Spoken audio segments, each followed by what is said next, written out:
Vodka. When people outside Russia hear one word, vodka, an image usually pops into their head. Pops into your head means suddenly appears in your thoughts. They imagine endless heavy drinking and a culture where alcohol seems to flow endlessly. But this image is only skin deep. Skin deep means superficial, not showing the full reality. Behind that clear liquid sits a long, uncomfortable truth. Vodka was never just a drink. It became what we call a lever of power, something used to control or influence outcomes. A way for the state to extract money, to control behavior, and keep millions emotionally numb. When we say numb, we mean unable to feel pain or emotion. This is the story of how a simple bottle helped finance wars, stabilize collapsing governments, and quietly shaped everyday life for centuries. Alcohol has existed for as long as human civilization. Not only for humans. Fruit ferments naturally, and animals sometimes consume it accidentally. But for people, alcohol served a deeper purpose. For most of history, clean water was a luxury.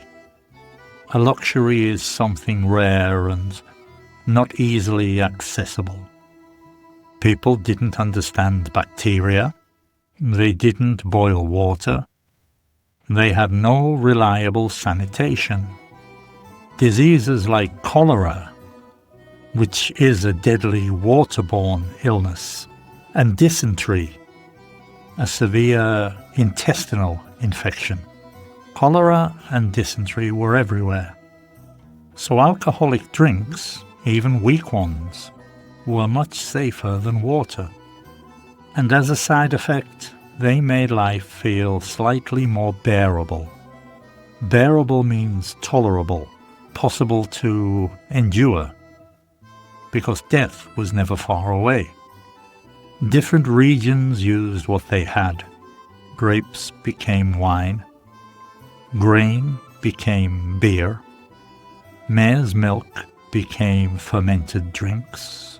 Honey became mead. The real game changer. A game changer is something that completely changes how things work. The real game changer was distillation. The process of concentrating alcohol. Distillation. This knowledge came from the Arab world, where alcohol was first distilled for medicine. Later, in medieval Poland, vodka became fashionable among nobles. Feasts grew louder, wilder, and less controlled.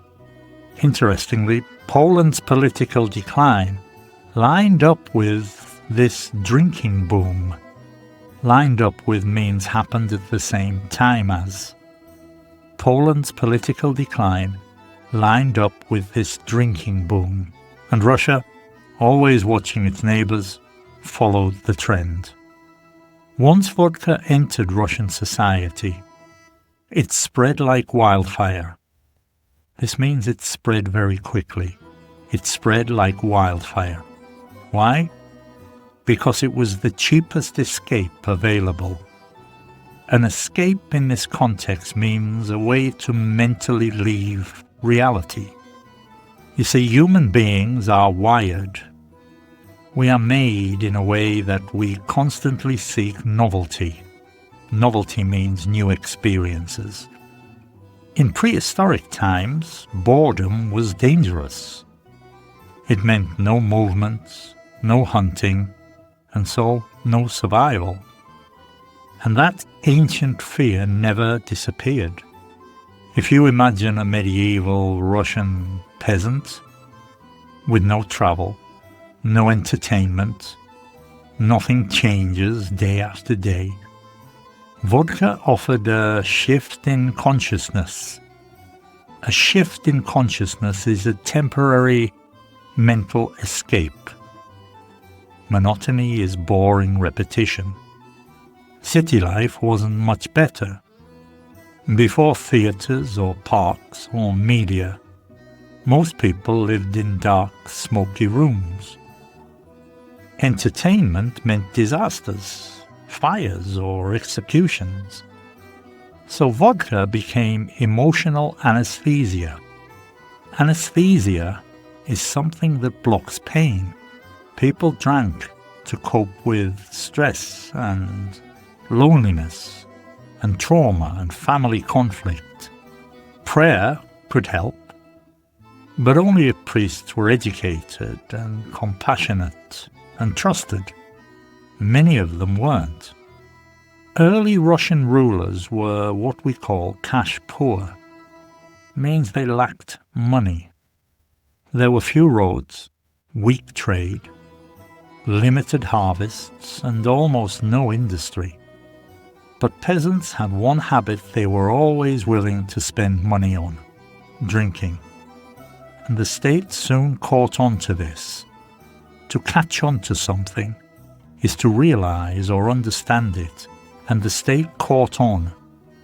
Under Empress Elizabeth, homemade drinks like beer and mead made from honey. They were heavily taxed. But vodka produced by the state stayed cheap. This wasn't an accident. It was policy. So vodka became a predictable revenue stream. A revenue stream is just a regular source of income. Catherine the Great pushed things further. She sent vodka to European courts as a symbol of prestige. Prestige is high status and respect. She also lifted the state monopoly. She allowed nobles to produce vodka themselves, while paying fixed fees to the crown, of course. Money flooded into the countryside. Estates grew, education expanded, and trade followed. Vodka jump-started the rural economy.